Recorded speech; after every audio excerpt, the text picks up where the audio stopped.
많은 은혜 받으시기 바랍니다. 예수님은 자신을 향해 7번 에고 에이미를 선언하셨습니다. 이 에고 에이미라는 말은 나는 누구누구다 하는 겁니다. 우리 첫 번째부터 한번 같이 해볼까요? 나는 생명의 떡이다. 나는 세상의 빛이다.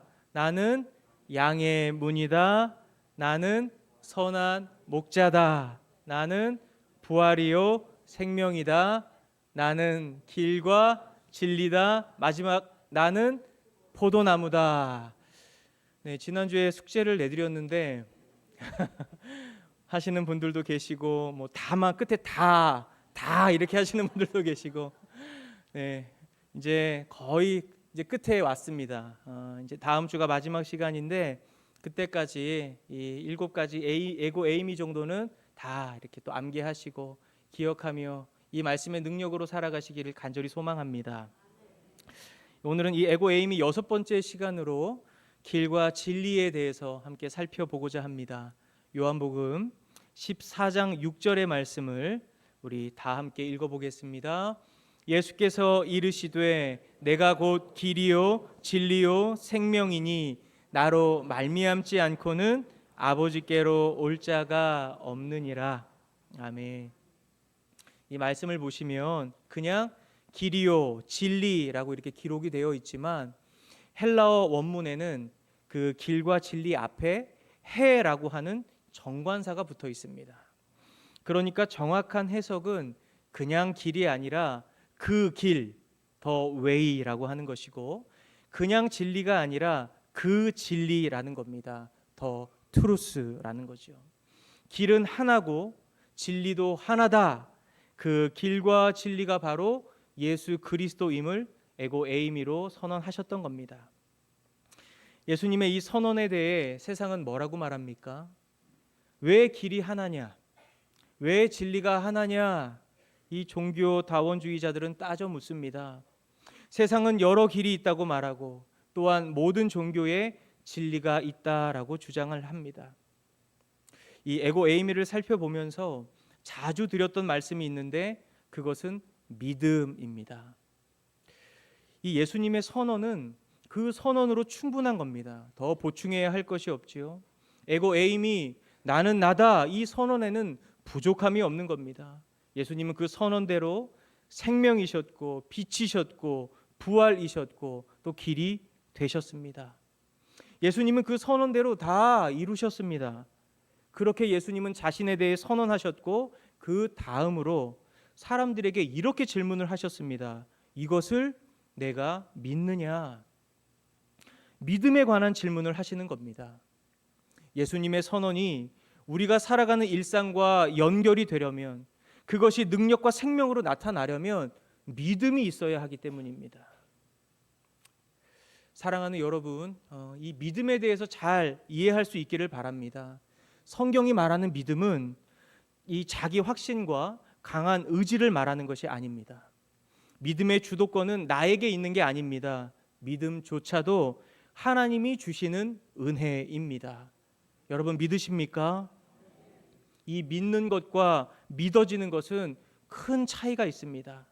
믿는 것은 나의 확신과 의지로 믿는 것이지만 이 믿어지는 것은 성령의 역사로 말미암아 우리 안에 자연적으로 믿어지는 은혜이기 때문입니다. 이 기도할 때 보면 조용하게 믿습니다 이렇게 고백하는 사람이 있는가 하면 이 어떤 사람은 이 믿습니다를 너무 강조하는 분들이 계십니다. 믿습니다 이렇게 기도를 해요.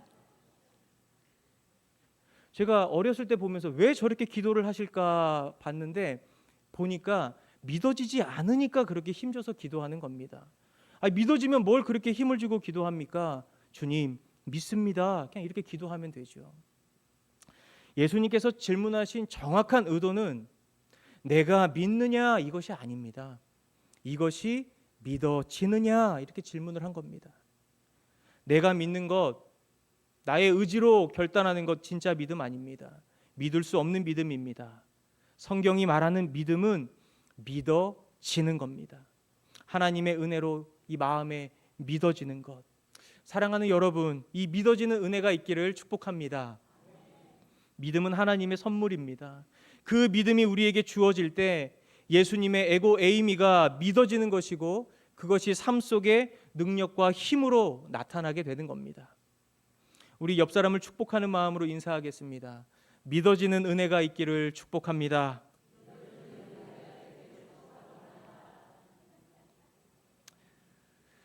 오늘 본문을 잘 이해하기 위해서는 이 본문의 앞장인 13장 후반절의 상황을 이해하셔야 이 전체적인 맥락을 이해하실 수가 있습니다.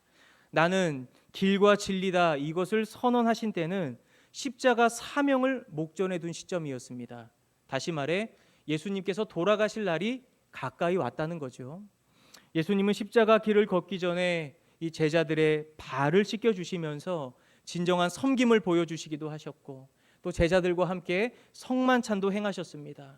그렇게 예수님은 제자들과 헤어질 준비를 하셨던 겁니다. 어느 날 예수님은 제자들에게 의미심장한 말씀을 하나 하셨습니다. 요한복음 13장 33절의 말씀입니다. 함께 읽겠습니다. 작은 자들아 내가 아직 잠시 너희와 함께 있겠노라. 너희가 나를 찾을 것이나 일찍이 내가 유대인들에게 너희는 내가 가는 곳에 올 수 없다고 말한 것과 같이 지금 너희에게도 이르노라. 이 말씀은 어떤 말씀이냐면 조금 있으면 예수님은 제자들을 떠날 것이고 예수님이 가는 곳엔 너희는 올 수 없다라고 말씀하신 겁니다. 갑작스러운 이별 통보에 이 제자들 다 이렇게 벙쪄서 가만히 있는데 꼭 이럴 때 먼저 나서서 묻는 제자가 있습니다. 누구죠? 보통 베드로가 이럴 때 나섭니다. 성격이 급한 베드로는 예수님께 다시 질문을 합니다. 요한복음 13장 36절입니다. 함께 읽겠습니다. 시몬 베드로가 이르되 주여 어디로 가시나이까? 예수께서 대답하시되 내가 가는 곳에 내가 지금은 따라올 수 없으나 후에는 따라오리라. 예수님이 가시는 곳에 아무도 따라갈 수 없다라는 이 대답을 듣고 제자들의 이 마음에는 근심이 생겼습니다. 그 마음이 조금은 이해가 됩니다.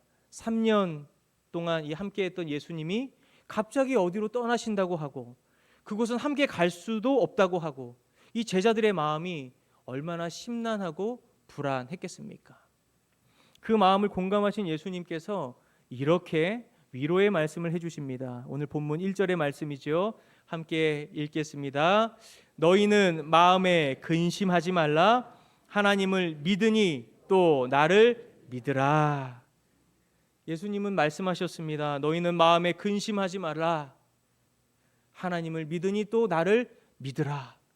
이렇게 말씀하신 이유는 제자들이 많이 근심했기 때문입니다. 두려움과 염려가 그 안에 있었기 때문이죠. 불안과 두려움과 염려가 이 제자들을 덮었던 겁니다. 제자들은 예수님을 따를 때 나름 용기를 냈고 세상의 것들을 포기하면서까지 이 예수님을 따랐던 겁니다. 그렇게 예수님을 따르면 훗날 이 뭔가 얻을 게 있다고 생각했는데 큰 변화가 나에게 일어날 거라고 생각했는데 지금 보니까 뭐 손에 잡힌 것 하나 없고 이제 과거로도 돌이킬 수 없는 상황인데 예수님마저 떠난다라고 하는 겁니다. 이 자신들의 계획과 생각과는 이 너무 다른 결말에 제자들은 근심했던 겁니다. 오늘 이 본문에 나오는 제자들의 모습과 오늘을 살아가는 우리의 모습이 별반 다르지 않은 것 같습니다. 예수님을 믿고 살면서도 나의 계획과 또 나의 목표에 사로잡혀 그것이 이루어지지 않으면 어떡하나 날마다 두려움과 불안, 염려와 근심으로 우리가 살아가기 때문입니다. 인간은 걱정이 많습니다. 인간은 쓸데없는 걱정을 달고 살아갑니다. 이 연구한 결과에 따르면 인간은 하루에 6만 가지의 일을 생각한다고 합니다.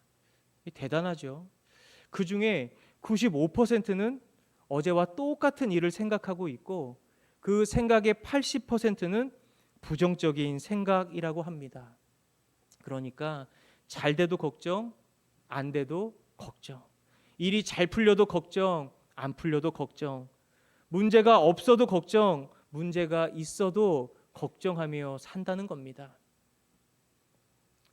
분위기가 굉장히 차분해졌습니다. 여러분, 어떻게 저를 보실 때 제가 어떻게 평안해 보입니까? 저에게 두려움과 염려와 근심이 없어 보입니까? 아멘이 거의 없어요. 네, 예, 저에게도 늘 두려움과 불안이 있습니다. 왜 없겠습니까? 설교를 망치면 어떡하나 이런 걱정이 있어요. 사역을 실수할까봐 불안해하고 아직 오지 않은 그 미래에 대해서 두려움으로 걱정하고 염려할 때가 너무나 많습니다. 이것이 인간의 실존이고 벗어날 수 없는 현실의 굴레입니다. 근심하고 두려워하고 염려하는 제자들에게 오늘 예수님 뭐라고 말씀하십니까? 근심하지 말고 하나님을 믿으니 또 나를 믿으라 이렇게 말씀을 하셨습니다. 이 레마라고 하는 단어가 있습니다. 레마는 이 헬라어 단어인데 레마의 뜻은 개인에게 특별하게 깨달아지는 말씀을 의미합니다. 말씀을 듣거나 읽거나 또 묵상할 때 성령의 조명으로 깨닫게 해주시는 말씀이 있는데 그것을 레마의 말씀이다 이렇게 표현합니다. 오늘도 이 자리에서 말씀을 듣다가 마음에 깊이 새겨지거나 또 마음을 터치하는 부분이 있다면 성령께서 레마의 말씀을 나에게 주신 겁니다. 그래서 같은 시간, 같은 공간, 같은 말씀을 들어도 그 받는 은혜가 다 다른 거죠. 저는 예수님의 이 말씀, 근심하지 말고 하나님을 믿으니 또 나를 믿으라, 이 말씀이 우리 모두에게 레마의 말씀이 되기를 원합니다. 우리는 이 사람의 말 한마디에 가슴이 철렁하기도 하지만 레마의 말씀 한 구절에 하늘의 은혜와 평안을 누리기도 합니다. 나를 믿으라, 이 예수님의 말씀이 그저 성경에 기록된 말씀이 아니라 나에게 다가와 레마의 말씀이 되면 우리는 근심에서 벗어나 진정한 자유와 평화와 은혜를 누리며 살아갈 수 있는 것입니다. 그러면 우리는 이렇게 찬양하게 되는 거죠. 주 안에 있는 나에게 딴 근심 있으랴. 다 같이 십자가 밑에 나아가 내 짐을 풀었네. 주님을 찬송하면서 주님을 찬송하면서 할렐루야 할렐루야 내 앞길 멀고 엄해도 나 주님만 따라가리. 아멘. 하나님의 말씀이 나의 심령 가운데 레마의 말씀이 되면 우리의 근심은 더 이상 근심이 아닌 것입니다. 오늘 이 시간 레마의 말씀을 다 받으시고 주님의 은혜와 평강을 깊이 누리는 시간이 되길 주님의 이름으로 축복합니다. 우리 본문 말씀 요한복음 14장 2절과 3절의 말씀을 또 다 함께 읽어보겠습니다. 내 아버지 집에 거할 곳이 많도다. 그렇지 않으면 너희에게 일렀으리라.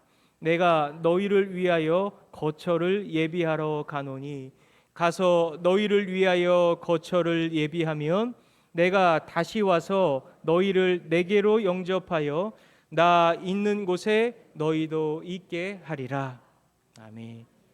이 말씀을 통해 알게 되는 사실은 예수님께서 떠나시는 곳, 예수님께서 가시는 곳은 아버지 집이라는 것이죠. 아버지 집에서 오셨으니 본향인 아버지 집으로 돌아간다는 겁니다. 예수님은 이어 두 가지를 약속하십니다. 너희를 위하여 거처를 예비해 두신다라는 것과 다시 오시겠다라는 겁니다.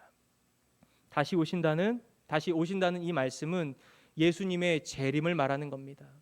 예수님은 이렇게 제자들에게 이후에 일어날 일에 대해 설명해 주셨지만 제자들은 이 말씀 깨닫지 못했습니다.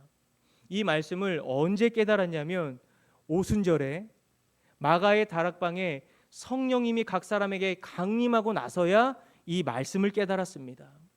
성령은 진리의 영이기 때문에 성령을 받고 나자 예수님의 모든 말씀이 풀어지기 시작하고 해석되기 시작했던 겁니다.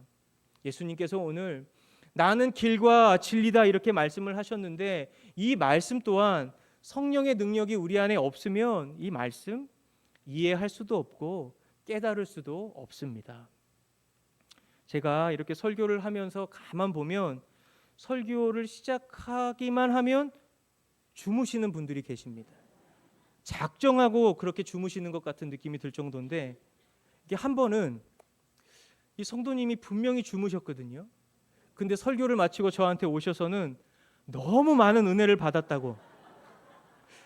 제가 보면서 속으로 무슨 은혜를 받으신 건가 이렇게 제가 차마 묻지는 못했습니다. 제가 이 말씀을 드리는 이유는 설교가 잘 들리지 않고 또 지루하고 잠이 드는 이유는 이 성령의 조명이 없기 때문입니다. 여러분, 이 물리와 자연과 과학의 법칙으로 영적인 세계의 방법을 이해할 수 없습니다. 성경을 알고 싶고 또 영적인 세계에 대해서 눈이 열리기를 원하면 방법은 하나입니다. 성령을 받아야 하는 겁니다. 성령을 받지 못하고 성경 읽으면 그저 너무 어렵고 지루한 책이죠. 성경 안에 나오는 단어와 문장이 어려워서가 아닙니다. 어느 정도 문해력만 있으면 다 읽을 수 있습니다. 성령을 받지 못했거나 성령 충만을 잃어버렸기 때문에 말씀이 눈에 들어오지 않는 겁니다. 성령을 받고 성령으로 충만하면 말씀이 살아 움직이는 것을 경험하게 됩니다. 말씀에 담긴 생명력을 경험하기 때문에 그 말씀의 힘이 나의 삶을 견인하게 되는 거죠. 이 기도도 마찬가지입니다. 이 기도하려고 눈 감으면 그 3분 이내에 잠이 드시는 분들이 계십니다. 이 기도를 빙자한 잠에 빠지는 분들이 계시는데, 이 겉으로는 다 기도하는 것처럼 보이는데 실제로는 잠을 자고 있는 겁니다. 제가 잘 압니다. 왜 잘 아냐면 제가 모태신앙이고 25년 동안 성령 받지 못하고 신앙생활 했던 사람입니다.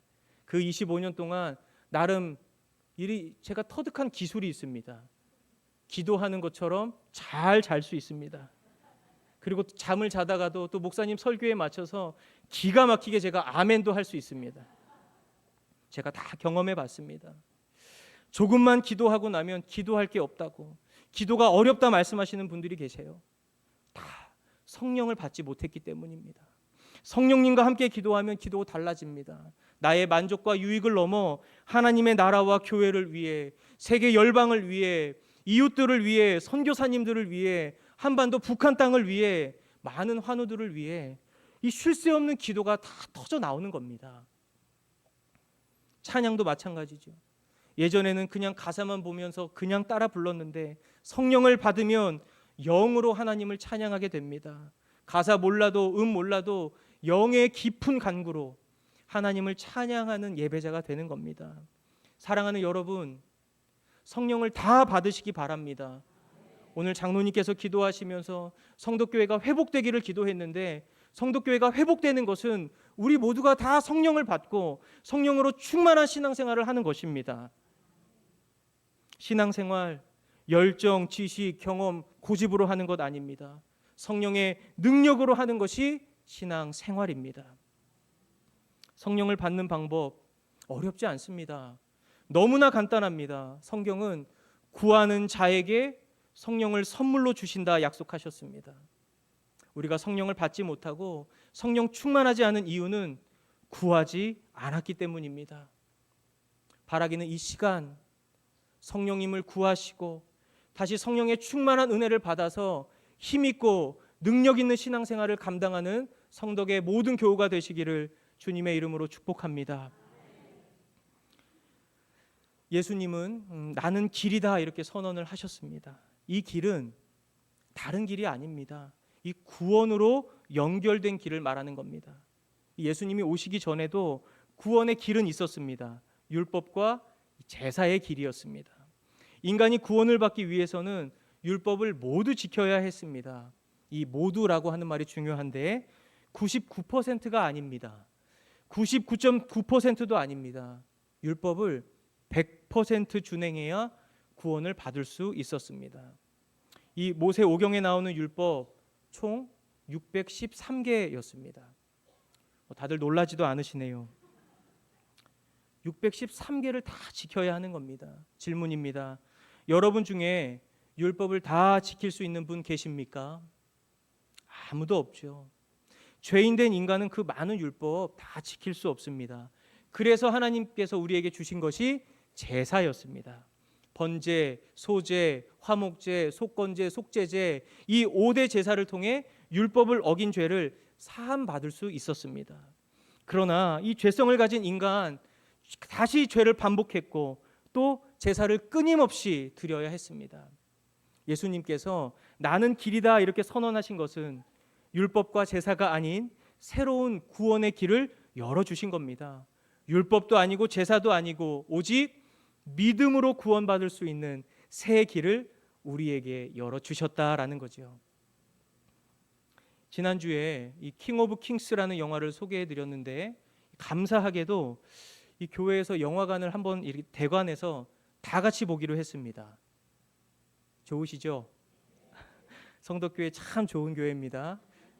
가서 꼭 다 보시길 바라고, 이 영화 속에 중요한 장면들이 여러 개 나옵니다. 그 중에 하나가 예수님께서 십자가에 달려 돌아가시고 나자 이 성소의 휘장이 쭉 하고 갈라지는 장면이 나옵니다.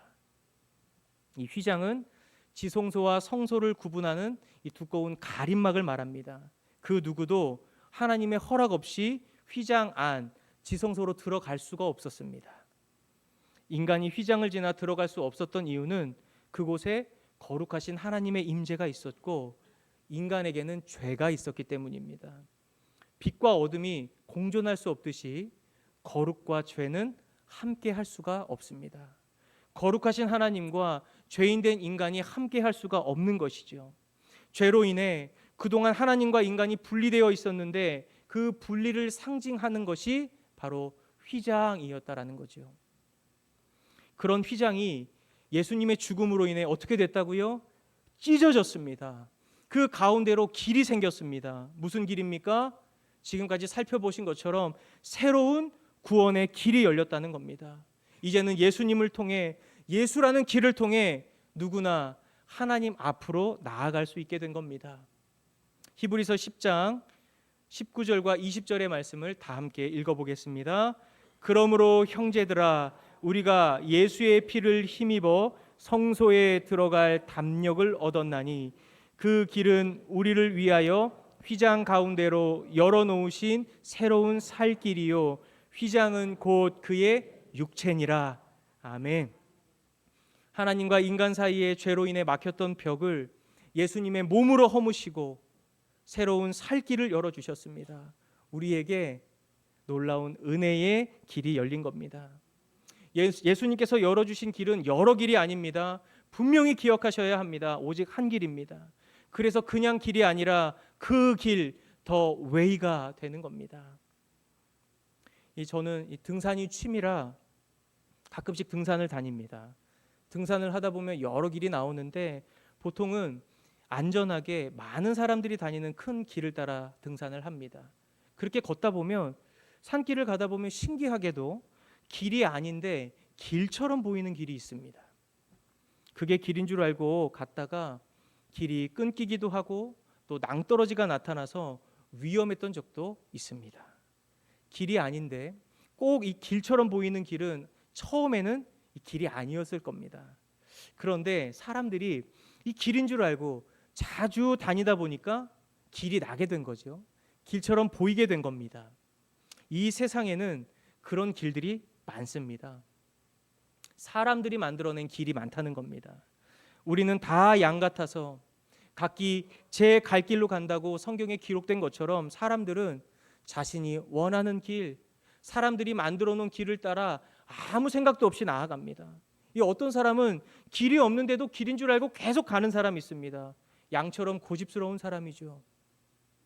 그 길의 끝에 낭떠러지가 있어도 그냥 가는 겁니다. 떨어져 봐야 정신을 차리는 거죠.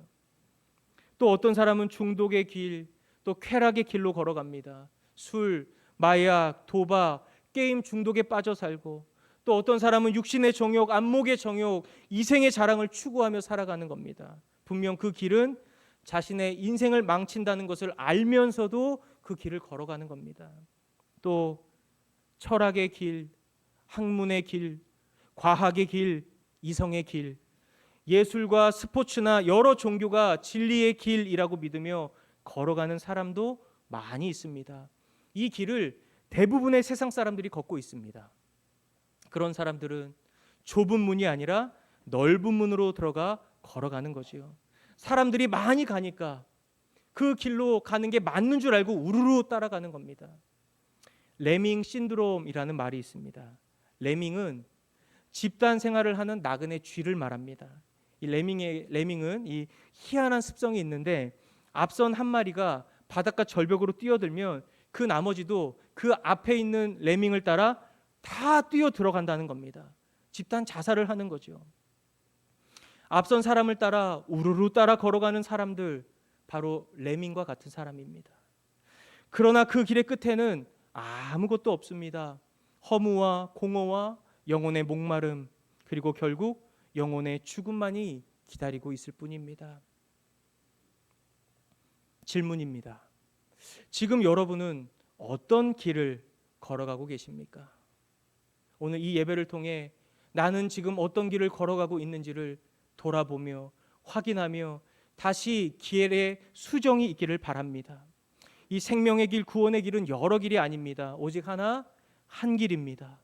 예수 그리스도만이 유일한 길입니다.